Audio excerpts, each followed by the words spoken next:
The fleet industry is in the midst of an evolution to a whole new strategic model for the way people move about and gain delivery of their goods. You could call it a total transportation management strategy. Here's how I see fleet, and for that matter, encompassed in that word is everything that Fleet Management Weekly is about,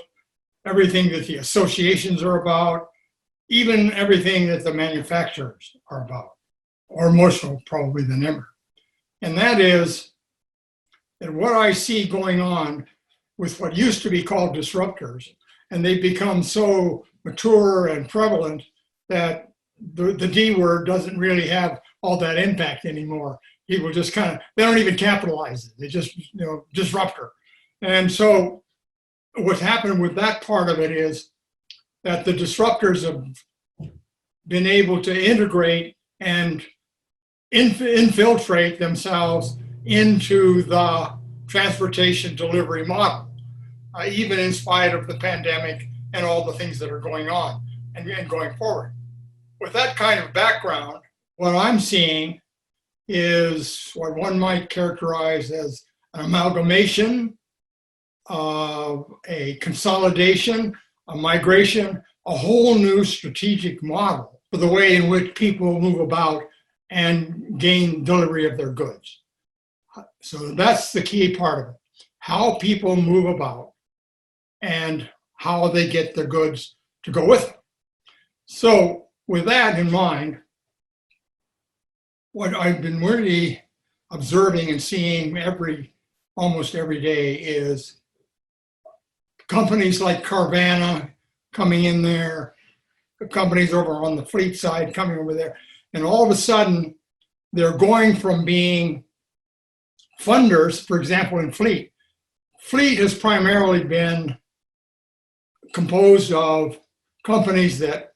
financed and underwrote the cost of the vehicles, and then a management entity thereon to take care of them, and pretty much confined itself to a specific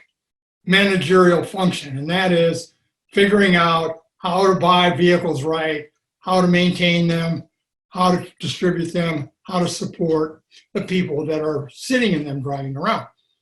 Well, to sum it all up, right now that's evolved into what I call a total transportation management strategy. And that is taking everything that fleet's about today,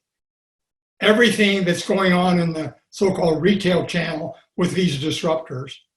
everything that's even going on with some of the dealers, and migrating it, integrating it, rolling it all up into a whole new strategy, to the point where I think I've written somewhere in a blog or two that I perceive that in 5 years, there will be somewhere between 25 and 50 at the outside companies in this country that are responsible for, in one way, shape, or form, and this is apart from the manufacturers, that are responsible in one way, shape, or form to how you and I move about and how we get our goods. Now, with the pandemic, has accelerated that. So all of a sudden, we have not only the strategic development that was going on, now we have an impetus on the side that has to do with the services and the support. So bottom line, I see fleet having what you and I would characterize having a great future, great potential, believe it or not.